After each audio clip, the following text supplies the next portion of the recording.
guys, in today's video I'm going to do a quick little review and share some landscaping tips about this Russian sage. You don't want to miss this. It's a great plant. Here we go. And there it is, the beautiful Russian sage, and it's just starting to bloom here in my garden. This variety anyhow, this is the most common variety that you will find in most garden centers. In fact, I think there's probably about six. I think there are 6 different plants in this garden. They've been in here about 4 years now, and it gets a little crazy like this, but I love it. Last year I actually added this new shrub in the middle here, and it's just gorgeous. I love that shrub, and one day it will be towering over the sage, so that'd be really cool because I like that chartreuse color, and then it goes great with my beautiful burgundy tree we have there. Crimson King is what that one is called. Today I'm going to talk about this sage. Now, early on in the season I was kind of getting a little frustrated with this perennial, and in fact I almost pulled it out, believe it or not. But this is another one of those perennials that you just have to wait a little bit for it to start growing, for that heat to kick in. And it's really best in the spring to go ahead and look at this. This is just one plant. It's almost like a shrub, really. And you put on all this growth, except for about 6 inches of it down there. Put on all this growth in the last 2 months, through the month of June, and then we're in mid-July, and I'm so glad I didn't pull them out. They're kind of cool. I actually added a few more perennials, and I'll list these perennials on my website for this video, and also in the description of this video, because they're really neat plants. So the best thing to do in the spring is to get in there and cut that back. It gets kind of messy after winter. I suppose you could cut it back in the autumn, but it's one of those plants that's really pretty even in the autumn. It just keeps putting off this pretty blue, and then the leaf of this sage is like a silvery. It's just so pretty. So I always wait till spring, and you're gonna want to, don't get upset, don't get impatient like me. Cut it way back in early spring when you get a chance. I mean, literally, you can cut this thing back. You could actually cut it almost back to the root, really, and it will just go nuts if it's established. And that's what it looks like. The biggest enemy in here are these weeds that I get. Binweed, I think is what this one is. It looks like morning glory.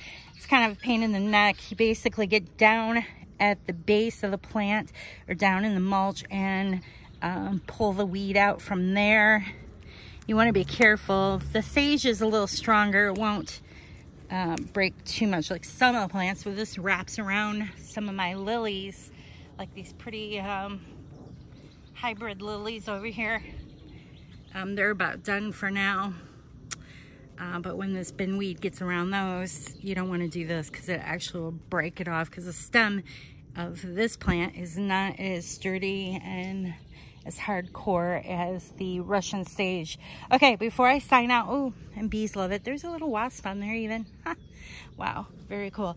Okay, so before I sign out, I want to walk over and show you another sage plant I grow here that is just gorgeous, and it's way over there. Can you see it? Let's head over there.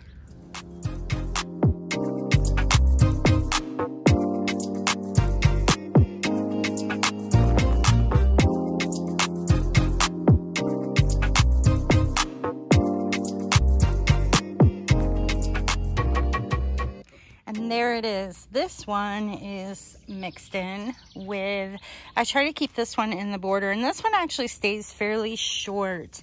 I added this one to the landscape. I think it's been 2 years now, and this is a beautiful one that I've had to do nothing to. I did end up, I think I actually did prune that one back, and that might be why it's so short compared to the other ones, but this one actually goes through the winter just fine. Maybe just because it's more of a compact mounded type of Russian sage or sage. This one is fairly new. It's called Denim and Lace, and I've seen that at a lot of garden centers this year, actually. This spring, I got in there. I actually need to get in there and do some weeding, don't I? There's quite a bit of little weeds popping up, but that's okay. This border is going to look amazing in another year or so. I actually got in there this spring and there's some little creeping phlox plants that will end up just cascading over this, and those are like a pinky purple creeping phlox. And behind it, besides these beautiful conifers, which are shrubs, I've got a taller phlox that's on its second bloom of white, and it's just gorgeous. That will continue to bloom throughout the summer, but I just want to focus on how pretty the denim and lace is and how different they are to that other Russian sage I just shared with you. But they're both beautiful plants, and I highly recommend them. Just put them in the right spot. Oh, look, there's a little bee now. Big fat bee. He's loving it. Look at him. Hey, buddy. Just make sure you plant them in the right spot. All these Russian sage, or these sages, love the full sun, and that's where this one is, even though we're having a cloudy, rainy day today. And it is all about putting that plant in the right spot, which is like that with all plants. But I got to show you this one. He's kind of tucked in there. This was the first Russian sage I grew. I've actually went in there already because this whole area on the porch was just filled with that Russian sage, and it's not really the right place for it all. And even though it loves it here, I just didn't have the heart to cut it back because I do enjoy sitting up here. And every now and then, when I do get a chance to sit up here, there's always a little bumblebee up here just loving the blooms on this.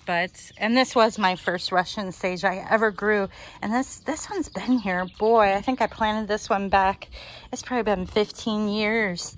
I have a couple other plants who are just waiting to get in the ground, but that's a whole nother video there. Oh, look at this. Oh my goodness. I have a Black Eyed Susan coming up even. How crazy is that? Cool. So when you pick up a Russian sage, specifically this denim and lace variety, they kind of look like this in the garden center, which quite honestly, if you didn't know what this plant does once it gets planted in your garden and give it like a week or two of some heat and full sun, it would just go nuts, pretty much like the photo there. But it's just one of those plants. The containers at the garden center just do not do it justice. So there you have it. Thanks for checking out my video today. I hope I gave you some tips. And of course, you can find more creative living and growing ideas like this one on my website at brenhaas.com. Hope to see you there.